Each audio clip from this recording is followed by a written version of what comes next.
The very first console that we had was the Atari 400. And that was instead of the Atari 2600, because my parents wanted me to have a computer that could also be used for programming and for things that they felt were educational. And I'm really glad that they did that. I always wanted the Atari 800 because it had a real keyboard. The 400 had this weird membrane keyboard. But I could go to the bookstore in the mall and I could spend my allowance on Antic magazine and come home with a magazine full of game programs that I just copied out of the magazine and programmed into the Atari 400 that were then saved on a tape drive and then reloaded later. And that was the beginning of my experience as a maker, as a storyteller, and as a creative individual. And I'm really grateful for that. One of my favorite games on the 400 was Star Raiders, which was actually originally developed to be a licensed game to go with the movie The Last Starfighter. That I'm in, but that's like beside the point. They couldn't keep the license, so they just redid the sprites and changed the name. But I loved that game because I could imagine, because of the keyboard of the 400, that I was actually piloting a spaceship, and I would build out of chairs and a TV tray and some cardboard boxes that I'd drawn pictures and things on, and a blanket that went over the TV and then over the back of the chair. I built a cockpit for my spaceship that I was flying in Star Raiders, and I just loved it. We eventually got the Atari 2600, and I can't remember when we did that. It must have been around 1984, because the big crash happened in 83 and toy stores were unloading consoles for next to nothing. So I remember that we could finally afford one. So we got a 2600 and quite a lot of games. And I loved that console. I still love that console. When my kids were little, they saw my wife's original 1977 2600 in the garage, wanted to know what it was, and we brought it out, we plugged it in, and they grew up playing the Sega Genesis in the early to mid 90s, which was a really, that was a very state-of-the-art console back then. And they loved the 2600 because the games were simple. You could figure them out very quickly without having to use the manuals. It was just a really basic experience that kind of rewarded their imaginations. So after the 2600, I got a system called the Vectrex, which was awesome. It was a technological marvel. It was a vector graphics system that was extremely portable. It was smaller and lighter weight than the original Macintosh computers, and came with, it was just a black and white monitor that did vector graphics. It had a game called Minesweeper built into it, but then you could buy cartridges for lots of games that you could actually play in the arcade. You could play Scramble and Armor Attack and gosh, I can't remember the other ones, but that was another one that I loved because I could sort of take it to relatives' houses, and it was sort of felt like I had my own little magic box device that I could keep in my room. Probably the most memorable console of my entire life, and one that I missed, that I wish I still had, was my original Nintendo Entertainment System. It hit at exactly the right time in my life. I think that one of the reasons we get nostalgic about things is it's not necessarily the thing that we were doing. It's not that song. It's not that game or that movie or that book. It's what was happening in your life at that time. And the Nintendo Entertainment System entered my life right as I had sort of crested the wave of Stand By Me. What are you gonna do, shoot us all? Always. Just you. And had begun working on Star Trek: The Next Generation. Who do you think you're bullying? You bumped into me. It was your mistake. You were at fault. Do you want this to become violent? and it was a wonderful, joyous, incredible time of my life. And the NES then was an amazing, amazing game system. When I was a kid playing Atari 2600, we never really got games that were perfect replicas of what we played in the arcade. And probably the most infamous example of that is the really just appallingly bad Pac-Man game.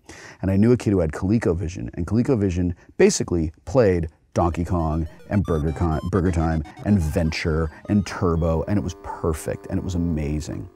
The Nintendo played Excite Bike and Super Mario Brothers, and it was very much like having an arcade console in the house.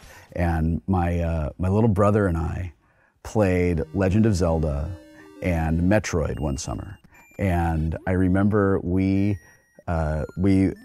eventually got to the end of Legend of Zelda because there was a kid who knew a kid who knew a kid who knew a kid like one town over who had mapped all of Zelda on like graph paper like we would do with D&D maps. And we ginned up some reason for this kid who we didn't even know to come to our house just to play Zelda so we could finish it.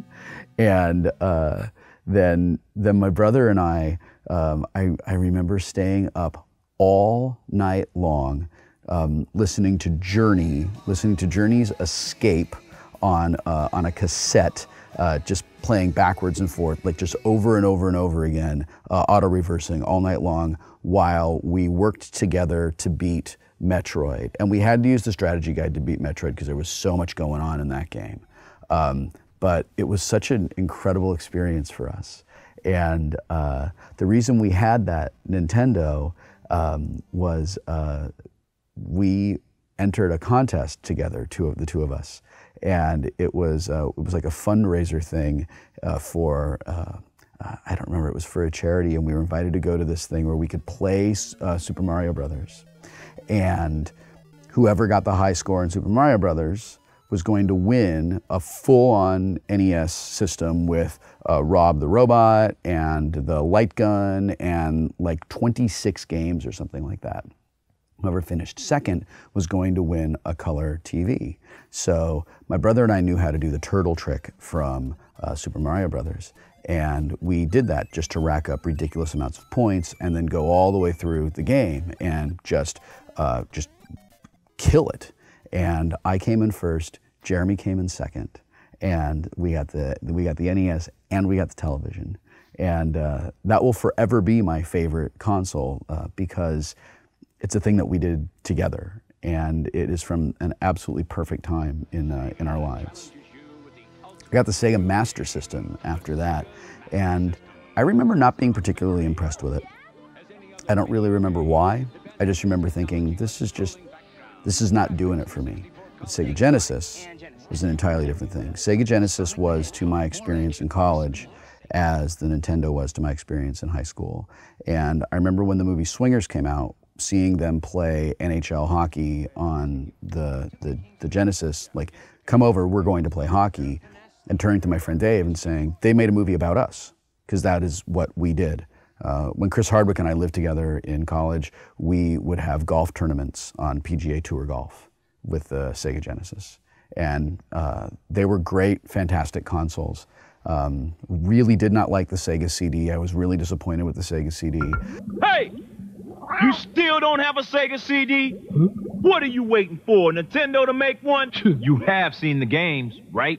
I remember thinking at the time that instead of trying to push the limits of what a CD could do, they should have made the greatest cartridge game ever and just put more information on a CD. And that console was a real disappointment to me. I was not a fan of the original Xbox, but the Xbox 360 is a spectacular console. It's just fantastic. I absolutely love it, and I like the PS3 as well. I mean, it's.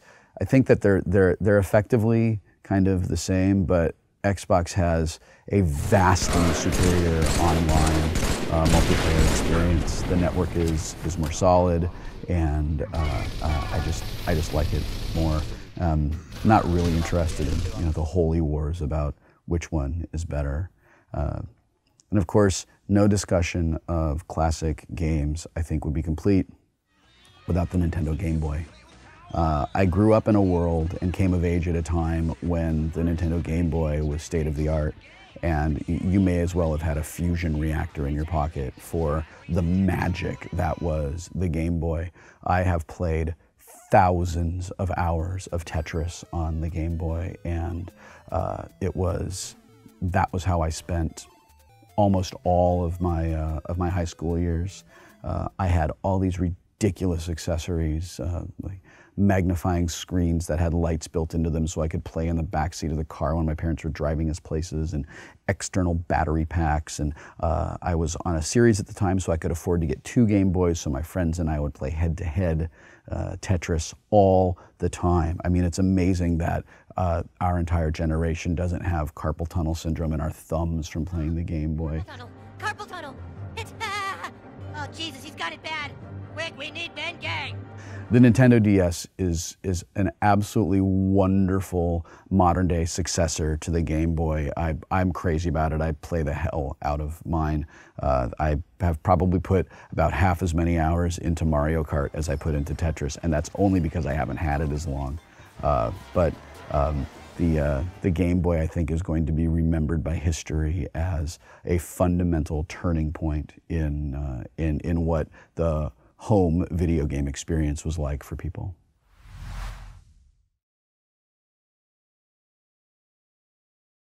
When I grew up, there were no like real nerd heroes that could cross over into mainstream culture, except somebody like Carl Sagan, and that was because he did Cosmos. Leonard Nimoy because he did In Search Of. And there were, nobody, if I went to some place and tried to talk about David Crane to somebody, they would have no idea who I was talking about. Pitfall, designed by David Crane for Activision. If I mentioned Gary Gygax and Dave Arneson, nobody knew who that was, and nobody really cared. And the world's really different now. And I think it's because those of us that grew up being ostracized and looked down upon and treated like we were radioactive by mainstream culture created our own culture, and we took the things that we love. We took the video games, and we took the technology, and we took the engineering, and we built our own world out of those things. And that world is so awesome that the mainstream culture that made fun of us when we were kids for loving this culture that's so awesome could not deny it and could not help but be seduced by it. And I think that's why you see now in the 21st century this incredible crossover, like the little slice of mainstream and like the slice of like mainstream and nerd culture Venn diagram is sort of like that now. and that's great. And I feel a little bit of a responsibility as I guess kind of a leader in the nerd culture community to help make it okay for my kids and my nieces and nephews and my eventual grandchildren to really feel like it's okay to be smart, and it's okay to love stories, and it's okay to be intrigued by how things work, and it's great to ask why, and it's awesome to make things. And hopefully the next generation of nerds is going to make it possible for me to upload my consciousness to a computer by the time I'm 80, and I will Minecraft a digital lawn and then yell at kids to continually get off of it. I want to go on the yard work simulator. But when I ask you to do yard work,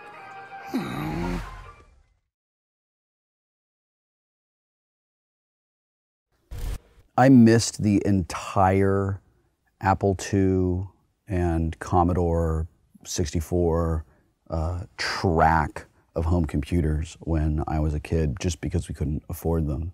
And by the time we could afford a personal computer, I got one of the very first Macintosh computer you computers. already know how to and use. it was a really Take great Macintosh computer out for a and free did a lot of really cool overnight things, test but drive. there were just hardly any games available for it at all.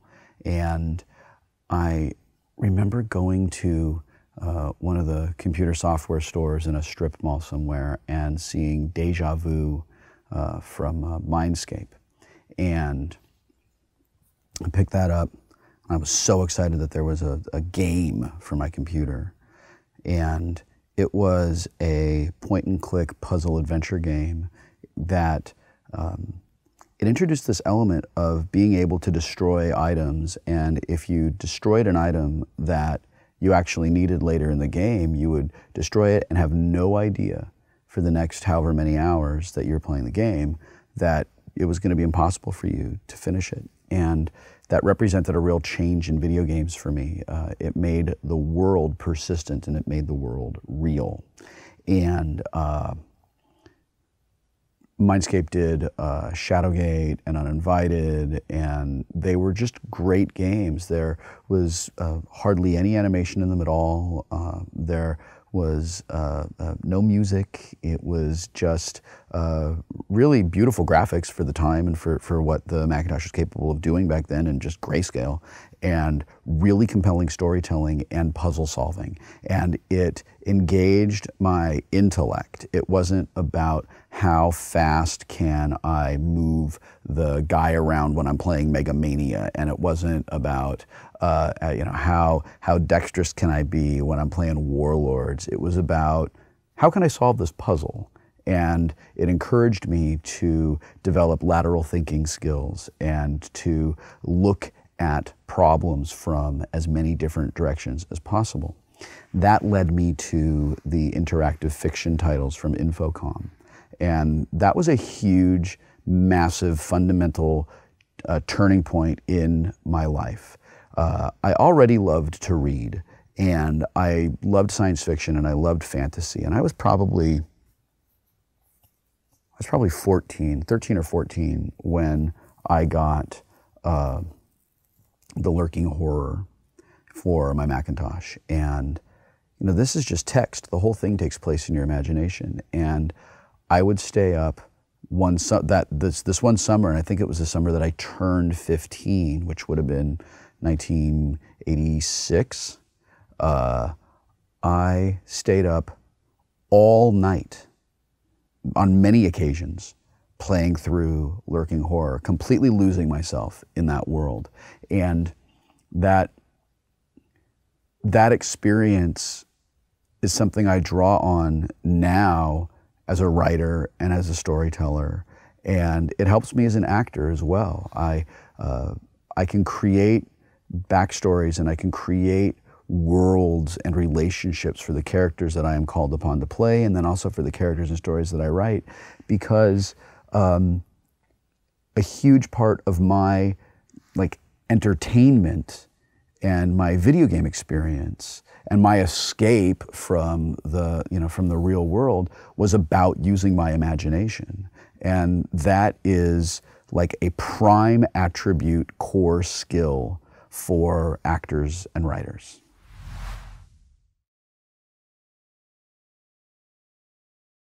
In the 70s and early 80s, there was no way console video games were going to compete with movies or television, and that is absolutely not true today.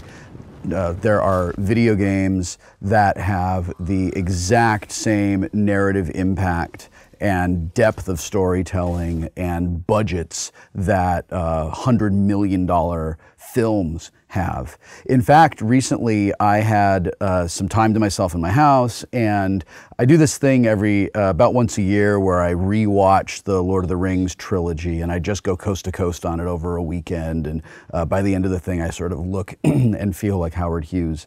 And I mean like the living in Las Vegas Howard Hughes, not the cool young flying the spruce goose Howard Hughes. And I had this time, and I was also on my first playthrough of Dragon Age Origins.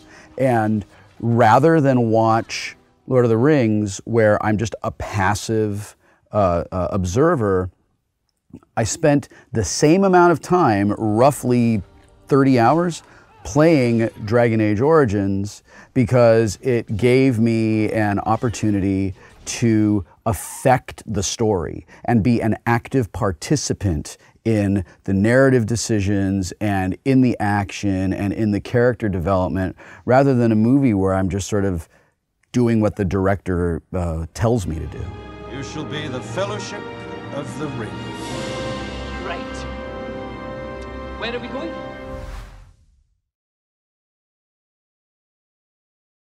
The games that I started playing when I was a kid, the home games, were all the Atari 2600 games, and those games really demanded that you use your imagination to bridge the gap between the promise of the game on the box art and the story in the instruction booklet and the blocky 8-bit graphics that were all they could do at that time with hardly any memory at all. So I approach video games from a narrative, imagination, storytelling point of view. Presently, I'm not a big fan of first-person shooter games. They really don't do anything for me. If I'm going to spend time playing a video game instead of playing a board game or playing a role-playing game, I want it to be a game that engages my imagination, that lets me explore a world, that lets me affect that world, and basically gives me an immersive, narrative, film-like experience.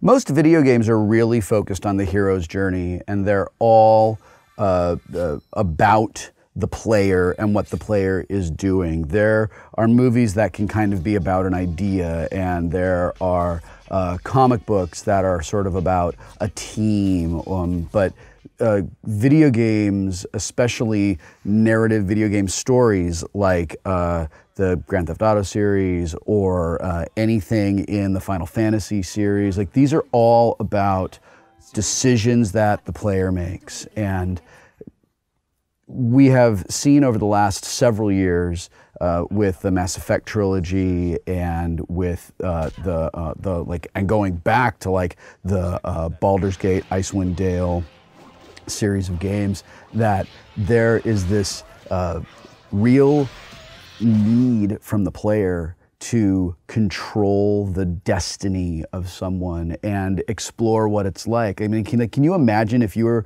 redoing Star Wars and you get to Empire Strikes Back and Vader says, "Join me," and you, as Luke Skywalker, go, "Okay." And then the rest of the movie and all of Jedi are completely different because you made that choice. And that is where I think video games fundamentally and vastly differ from every other kind of nerd media that I love. I can read Watchmen over and over and over again, and it's the same every single time. And I find different things in it every time I read it, and that's fantastic. But when I am playing Borderlands, I get to make decisions that are going to make the game experience very different for me every time I do it.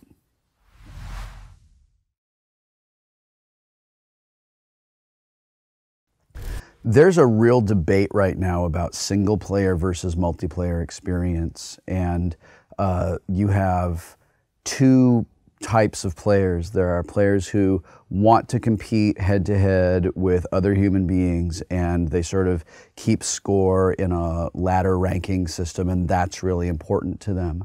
And there is another kind of gamer that just wants to plug in for a few hours and enjoy a game and doesn't really care about that sort of thing. And I think it's going to be a real challenge for the industry to keep both style of player happy, not at the expense of the other style of player.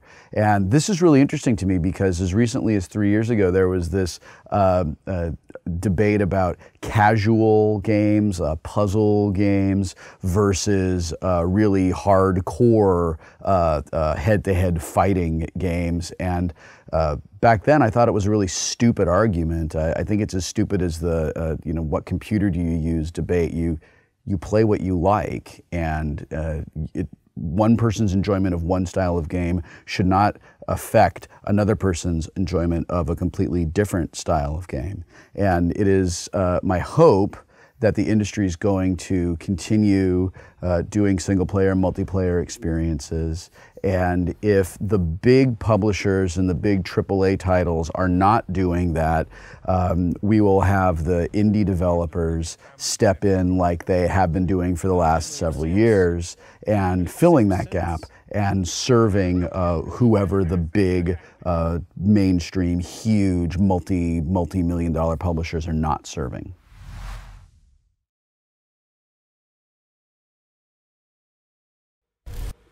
I often compare indie developers and big, huge studios to a couple of guys in a Zodiac raft and an entirely fully loaded battleship.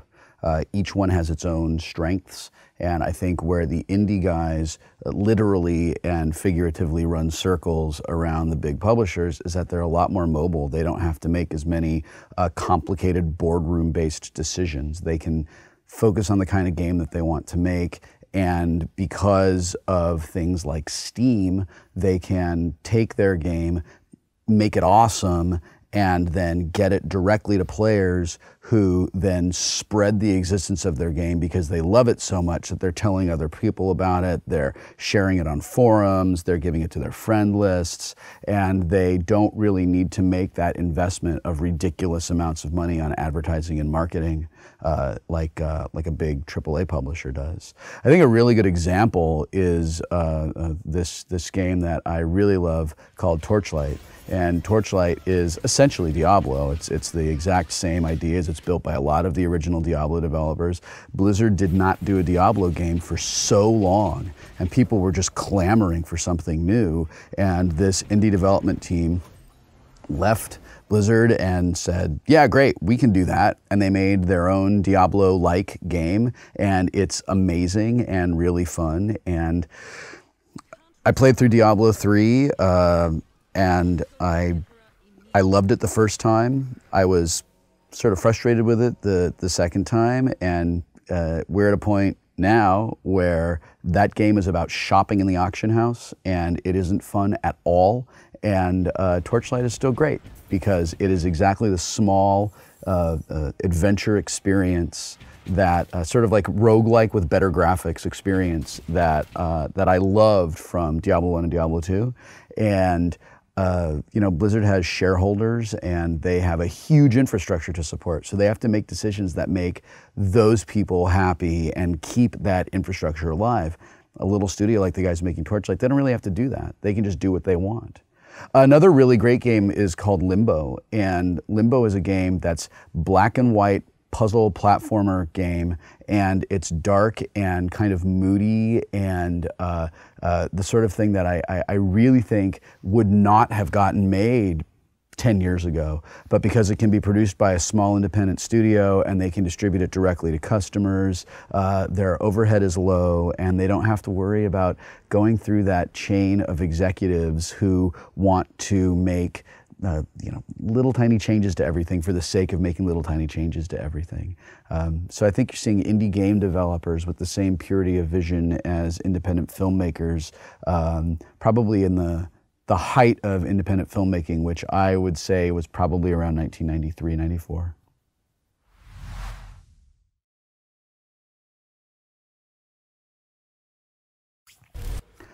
My biggest hope for video games and the video game community and gaming at large is the eradication of misogyny and the very real problem that gamers have with women. My very real fear is that so many creative women and interesting women and just women in general are going to be so turned off by video games, by a small but vocal portion of the gaming community, that small but vocal portion of the gaming community is going to end up being who gaming companies try to serve, because they become sort of the core audience of gaming. And we've survived a lot of things as gamers for a really long time. We've survived Congress, we've survived busybody parents, we've survived religious-based hysteria, and I just sincerely hope that we can survive ourselves.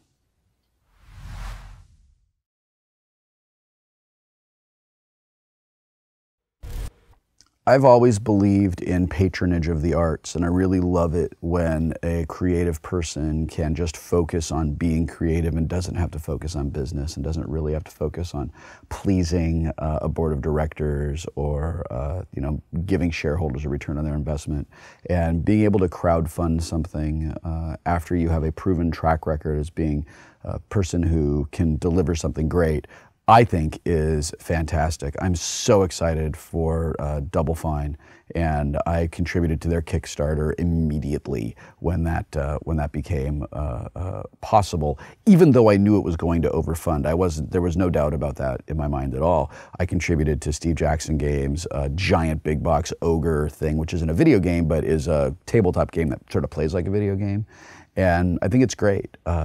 My concern with that, as always, is people getting kind of Kickstarter fatigue or getting a little burned out on it. I'm a little worried about maybe people who don't have the track record or the skills that a company like Double Fine has to come, to sort of show up and take a lot of money and then not deliver a product. But it's a young technology. We are exploring the crowdfunding paradigm, and it's uncharted territory. So I'm really happy that there are indie studios that are taking advantage of the ability to go to people who love their work and say, look, we did this and you liked it, so if you want to become an investor in the next thing that we're going to make, then here's how you do that. And I love that because it's a disruptive technology. It removes the kind of corporate structure from the creative process, which I think is terrific, but also it makes the player who is ultimately going to get and love this game an active participant in the development of it. They become a financial and sort of a spiritual investor in the success of that game. And I think that's really good for gaming as a whole. It's just really, really good for our community.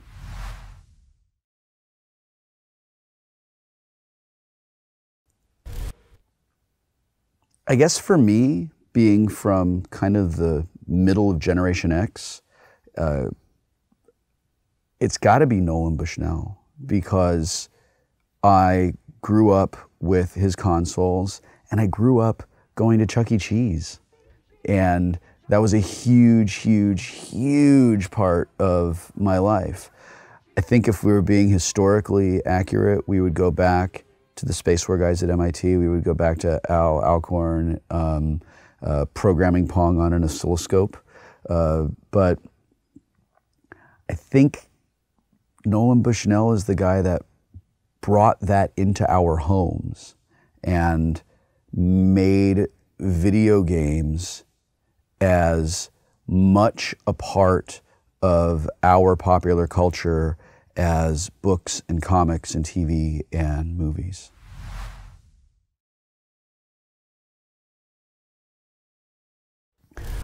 I'm looking forward to smartphone and tablet computer implementations of the board games that I love to play. So when I can't get all my friends in the same place, we can still play the games that we love together.